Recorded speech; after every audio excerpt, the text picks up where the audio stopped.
pour la scène d'aujourd'hui, c'est une des dernières qui sera grasse. Vous me direz, il en reste 2 après celle-là. C'est ça, 2, 3. Il en reste 3 après celle-là. Celle-là, je pense, sera la dernière qui sera un peu grasse. Mais finalement, c'était une bonne surprise. Je voulais faire un Stollen, mais évidemment, c'est pas la recette traditionnelle. Vous pensez bien que même s'il y a une recette qui est immuable, je vais rajouter mon grain de sel ou changer 2-3 petites choses. Et c'est ce qu'on va faire aujourd'hui. Voilà, avec cette recette revisitée, c'est une brioche qui passe très bien. Un peu plus grasse quand même que la pompe à huile.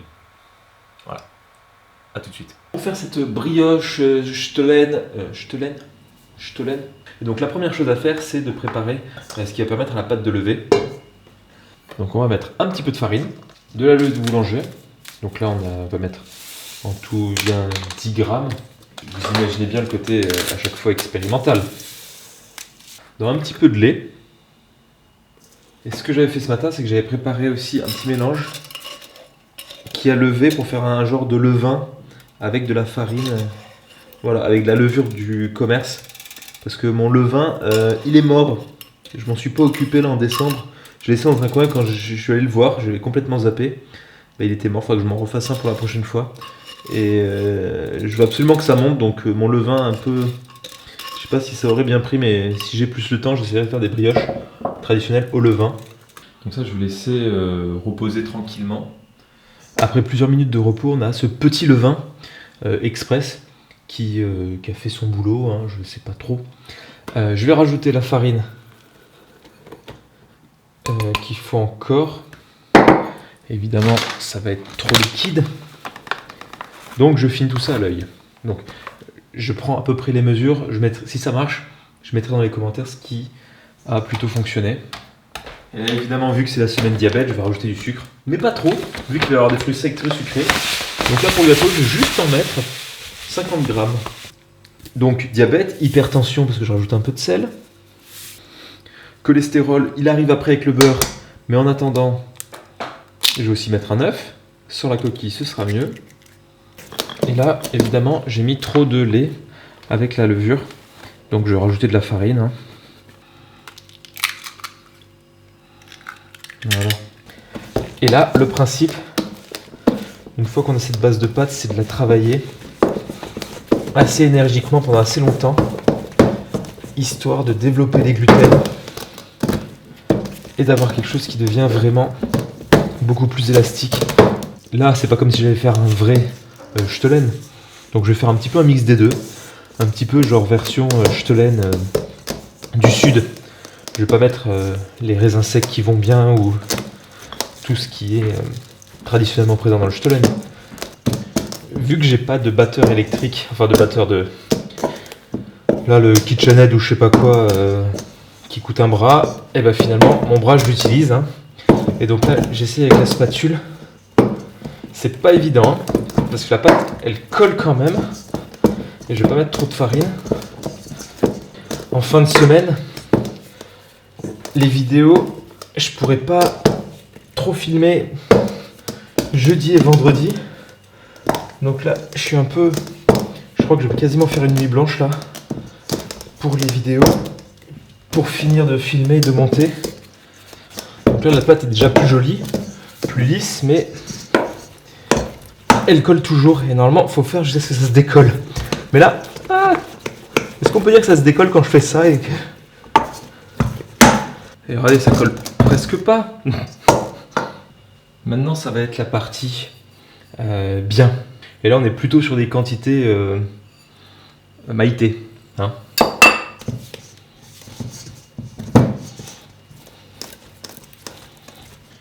Et on continue d'incorporer le beurre. Je crois qu'honnêtement, j'ai jamais eu une aussi belle pâte. Et là, bon, c'est peut-être grâce au gras, mais ça colle quasiment pas. Un petit peu à la paroi, mais quasiment pas au doigt. Et là, on a quelque chose qui est très élastique. Donc apparemment, c'est ce qu'il faut. Donc ça, c'est bon. On va passer à la garniture. Normalement, on met des raisins secs, des citrons confits, des oranges confites, des choses comme ça. Mais je vous avais parlé à un moment des 13 desserts que je voulais faire. Sachant que j'en ai fait 4. Donc c'est les grosses, les brioches, le nougat, ça c'était partie des 13 desserts à confectionner. Et dans les 13 desserts, il y a aussi des fruits secs, éventuellement de la pâte d'amande ou des choses comme ça. Et ben là, je vais incorporer le reste des 13 desserts. Donc ici, des pruneaux, des figues séchées et des dattes. Comme ça, on va peut-être pas arriver exactement à 13 desserts, mais ça me permet d'un peu tout réutiliser. Évidemment, je pense que le cédrat confit, les écorces d'orange confites, le citron confit, ça c'est sûr que ça sera bon. Mais qui serais-je pour suivre une recette déjà existante? Ça doit être pour compenser le gras, mettre un petit peu d'acidité. Ah, mais il faut que j'arrête de parler du gras, on s'en fiche. C'est les fêtes, hein, c'est pas tous les jours que je vais manger comme ça. Parce qu'après j'ai aussi des cranberries qui macèrent dans... Suspense, dans de la chartreuse depuis à peu près une petite heure. Et donc il n'y a plus qu'à incorporer le tout. Ah, j'avais une blessure et j'ai mis de l'alcool dessus. C'est pas très malin. Il y a quasiment autant de fruits que de pâtes. C'est peut-être un peu grossier là comme travail.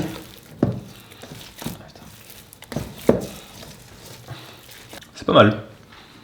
Pas mal. Ah, j'étais à côté. Voilà. On va laisser tout ça gonfler à température ambiante. La pâte a plutôt bien gonflé. Plutôt, pas non plus excessivement, mais elle a pas encore tout à fait doublé de volume. Peut-être qu'elle est trop humide. Voilà. Bon, en tout cas, ça sent super bon. Donc, je vais juste la couper en deux. Et pour tenter de garder un petit goût de tradition alors que j'en suis loin, là, juste, on va pas trop la travailler, mais lui donner une petite forme ici d'amande. Pareil. Je vais essayer de rentrer la garniture pour pas que ça crame à la cuisson et que ça devienne amer. Ah bon. Et ben ça a plutôt bien gonflé, donc là j'avais mis le four à peut-être une 30aine de degrés, humide, avec de l'eau au fond.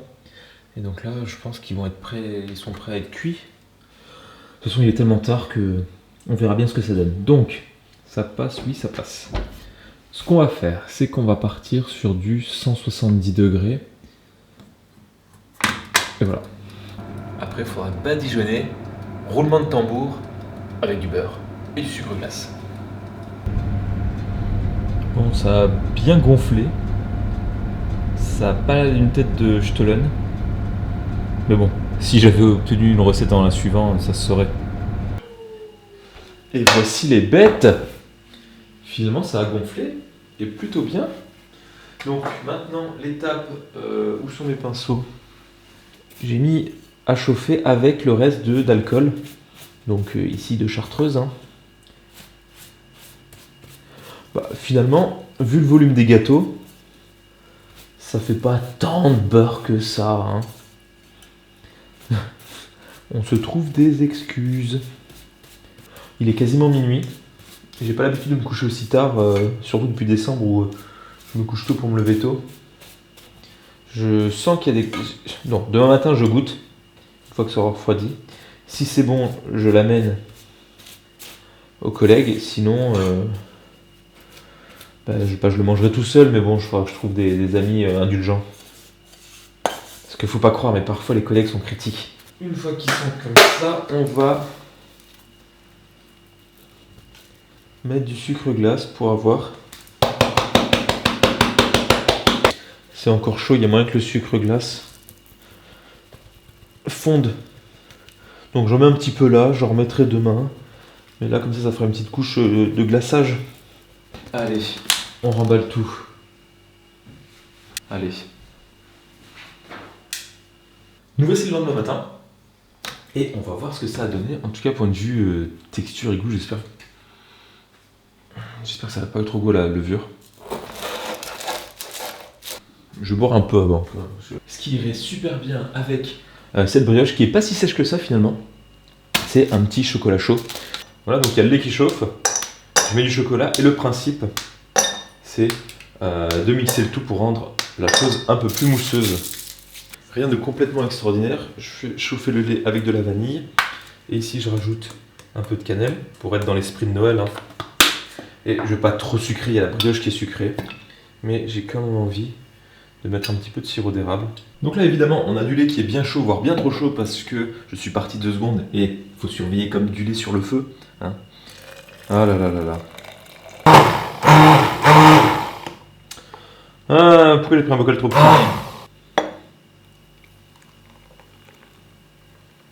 Voilà. Allez, on va goûter tout ça. Petit chocolat chaud avec le pull de Noël. Je trouve que c'est raccord. J'aurais pu ne pas mettre de sirop d'érable. Finalement, je pensais qu'après cette semaine, enfin après ce mois, j'allais être complètement immunisé au sucre et qu'il faudrait mettre une grosse dose pour que j'ai le goût. Mais finalement, non. Mais quand même, la principale attraction, c'est cette brioche. Le beurre au-dessus, le beurre fondu. Forcément que ce sera bon. Donc il y a le beurre fondu et le sucre glace qui forment une petite croûte croustillante. Bon. Là, je suis tombé sur du citron confit et du pruneau. Très bien. Ça passe bien, hein, franchement, ensemble. C'est pas les goûts traditionnels, évidemment, mais il n'y a pas de choses qui vont pas ensemble. Est-ce qu'on retrouve le goût de la chartreuse que j'ai mis, que j'ai fait imbiber les... je suis pas assez... J'ai pas le palais assez fin, je pense. C'est pas sec. Il y avait le premier bout qui était un petit peu sec. C'est celui du bout. Oui. Où il n'y avait pas forcément, je sais pas pourquoi, pas forcément beaucoup de fruits secs. Mais plus ou moins à l'intérieur, quand on tombe dessus, ça se mange tout seul sans être sec. Je pensais qu'il fallait que je fasse un chocolat chaud à côté, mais c'est pas nécessaire. Franchement, ça se mange très bien tout seul. Je me dirais, vu la quantité de beurre qu'il a mis, heureusement que c'est pas sec. Oui. Hein. À y être, vu que je suis là. On est jeudi, donc ce soir, j'ai un repas avec les profs du lycée Bégin pour le repas de Noël. Je vais pas beaucoup dormir. Demain, il va falloir que je parte en week-end voir la famille. Et donc, il faut que tout soit prêt avant. Il me reste 24 heures. Allez, 36. Encore une fois, merci à tous, vraiment, je le pense. Les commentaires sont extra jusqu'à présent. Vous êtes géniaux. Il y a chaque fois le matin, je me réveille, j'ai les commentaires qui sont positifs, c'est sympa. Presque, j'en ai les chevilles qui vont éclater. Bon, c'est pas pour autant que j'en veux plus. Hein. Continuez, c'est bien. Hein. Enfin, si vous le pensez en tout cas. Donc, merci beaucoup et on se retrouve demain.